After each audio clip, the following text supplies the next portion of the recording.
Welcome back to the channel, everyone. I'm Saladino.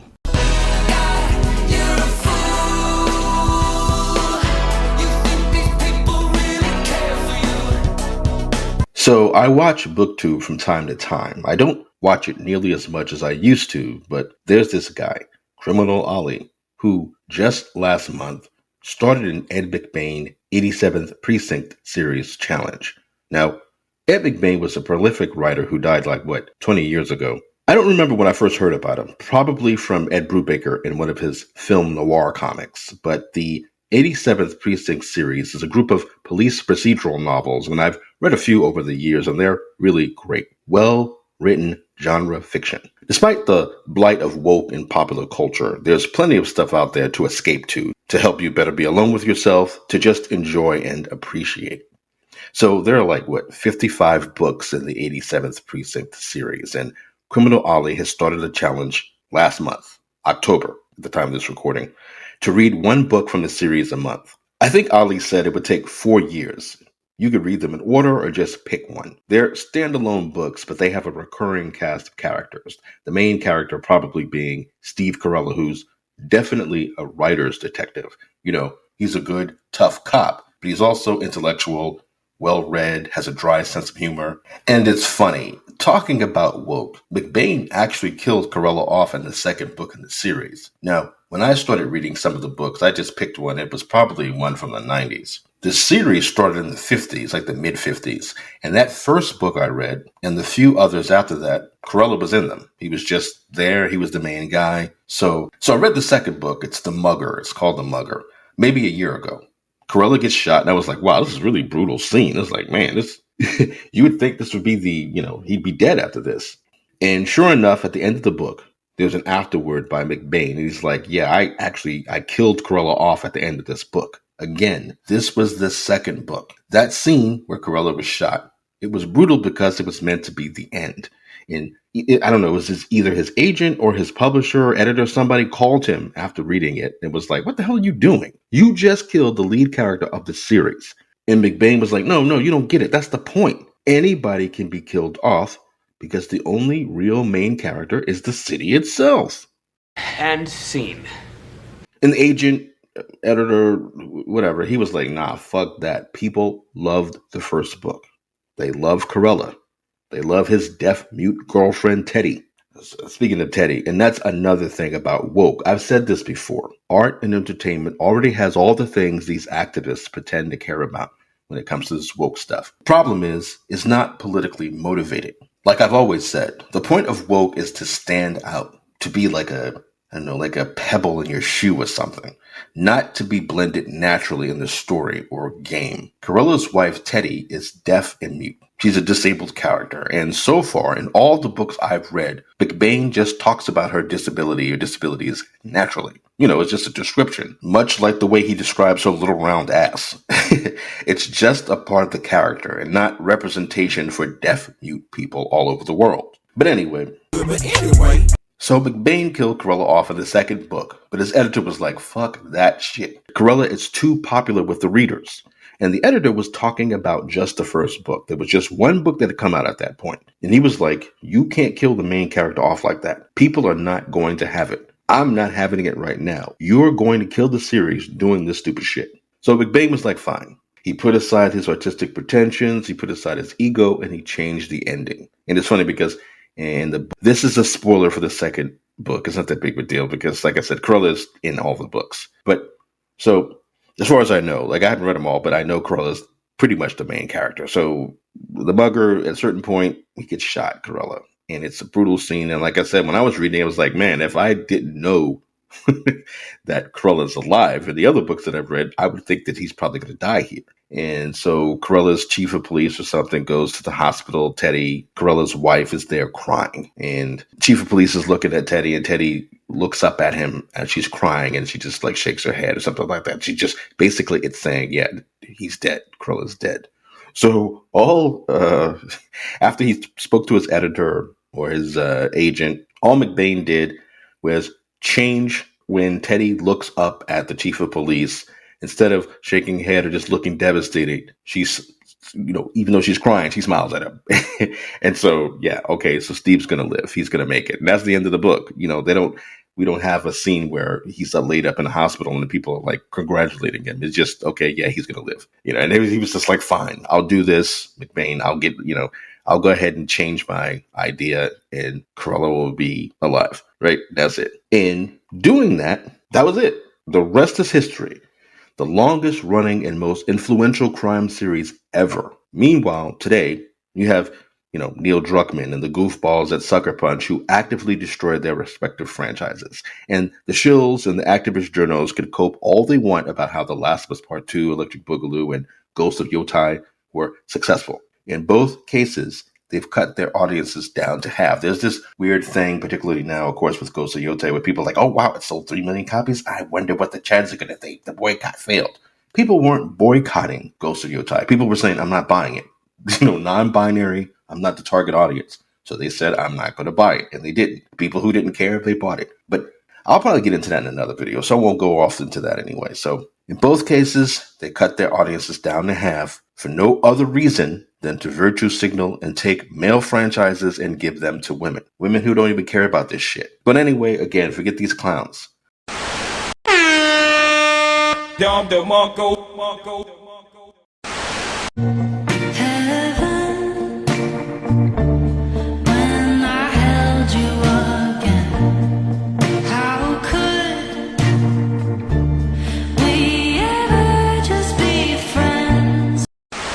I've decided, I watched Criminali's video a couple of weeks ago. It was on, when I saw it, it may have been on Ed McBain's birthday, but it was in October, and Criminali said, I'm going to do this challenge. You can do it in any order you want to, and I decided I'm going to do it too. I actually only read a few books, but I enjoy them. It's like reading a good or a great comic book series. So I'm going to do the 87th Precinct Challenge, and if you're interested, you can too. Now, it started last month, but the books are short, right? So it was last month, October, at the time of this recording. And for the most part, you could literally read you could read them in a day or two, depending on your schedule. And you could get them digitally for like $3 to $5 for the most part. They're such good books. They're so entertaining. Ed McBain was a writer's writer. He wrote. He told all kinds of stories. He wrote screenplays and plays. He wrote the screenplay for Alfred Hitchcock's The Birds. And he cared about storytelling and character and the human condition, as it were. Today, the human condition has been replaced with woke bullshit. And it's just funny how women and the LGBT have been allowed to destroy culture to the point where you couldn't make a series like the 87th Precinct today. So I was reading Cop Hater. I got to chapter 4, and it just struck me how the simple act of reading no longer belongs to the reader and how profoundly evil that is. I mean, there's always been groups out there burning books. But now there are people out here stopping good books from even being written. But anyway, here's chapter 4 from Ed McBain's Cop Hater.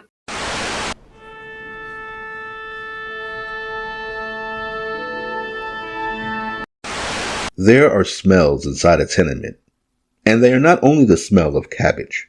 The smell of cabbage, to many, is and always will be a good, wholesome smell. And there are many who resent the steady propaganda which links cabbage with poverty. The smell inside a tenement is the smell of life. It is the smell of every function of life, the sweating, the cooking, the elimination, the breeding.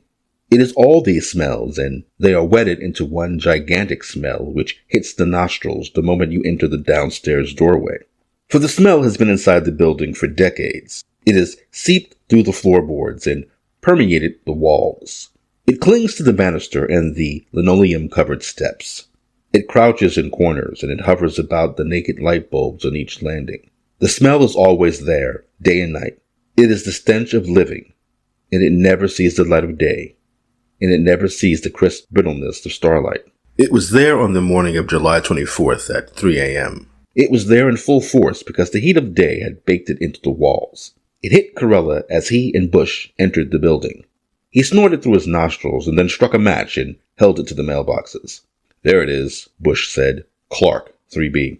Carella shook out the match and they walked toward the steps. The garbage cans were in for the night, stacked on the ground floor landing behind the steps. Their aroma joined the other smells to clash in a medley of putridity. The building slept, but the smells were awake. On the second floor, a man or a woman snored loudly. On each door, close to the floor, the circular trap for a milk bottle lock hung despondently, awaiting the milkman's arrival. On one of the doors hung a plaque, and the plaque read, "In God We Trust." And behind that door there was undoubtedly the unbending steel bar of a police lock embedded in the floor and tilted to lean against the door. Carella and Bush labored up to the third floor.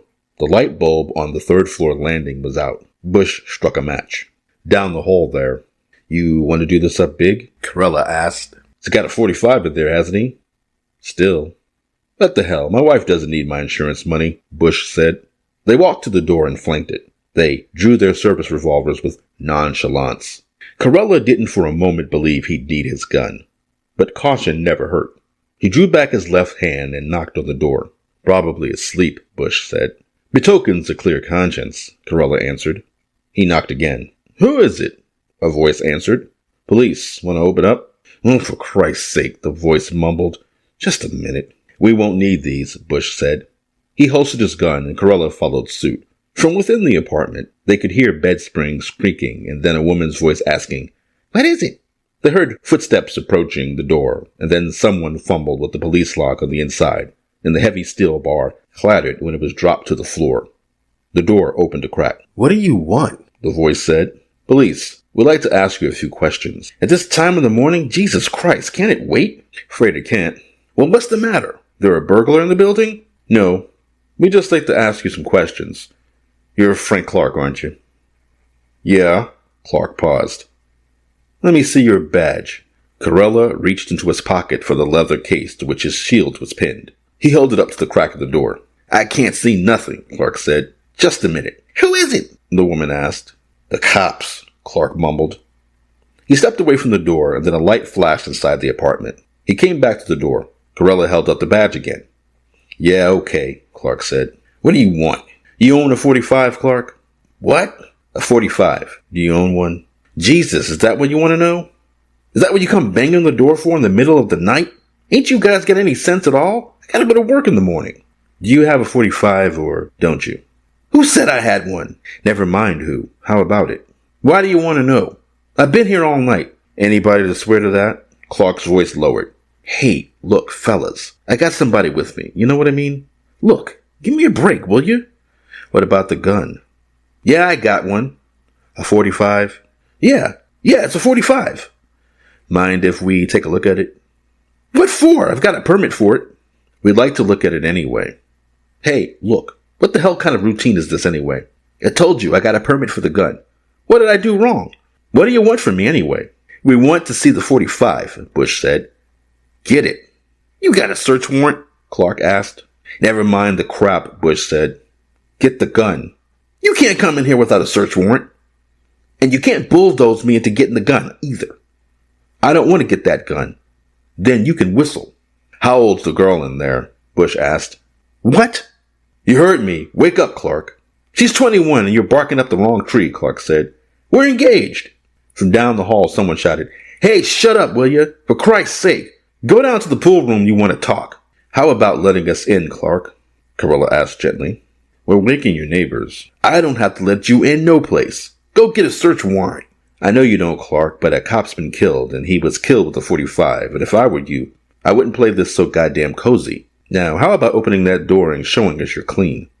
How about it, Clark?" "A cop? Jesus, a cop! Jesus, why didn't you say so? Just a minute, will you? Just a minute." He moved away from the door. Carella could hear him talking to the woman, and he could hear the woman's whispered answer. Clark came back to the door and took off the night chain. "Come on in," he said. There were dishes stacked at the kitchen sink. The kitchen was a 6x8 rectangle, and adjoining that was the bedroom. The girl stood in the bedroom doorway. She was a short blonde, somewhat dumpy. She wore a man's bathrobe.